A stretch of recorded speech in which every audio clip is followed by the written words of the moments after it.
Kasus positif virus corona di Provinsi Sumatera Selatan per 14 Mei 2020 berjumlah 441 pasien.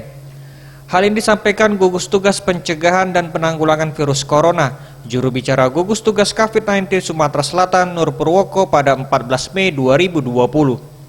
Dari rilis Gugus Tugas Sumatera Selatan terdapat 5.047 orang dalam pemantauan, 3.685 diantaranya selesai pemantauan dan 1.362 lainnya masih dalam pemantauan.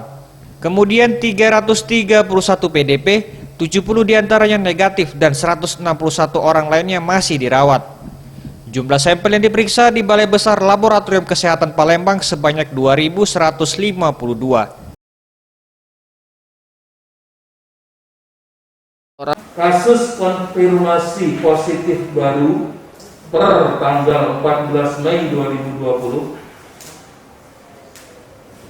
sebanyak 119 orang. Dimulai dari kasus nomor 323 sampai dengan kasus nomor 441. Ada yang berasal dari Kota Palembang, Kabupaten Muara Enim, ada dari Banyuasin, Ogan Ilir, Oki, Lubuk Linggau, Prabu Muli, Oki Timur.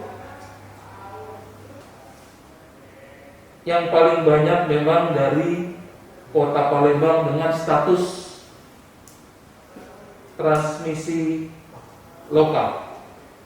Physical distancing karena itu adalah kunci dari penyebaran, pengendalian terhadap penyebaran penyakit COVID ini, dan juga perlakuan atau membiasakan diri terhadap perilaku hidup bersih dan sehat, menghindari kerumunan.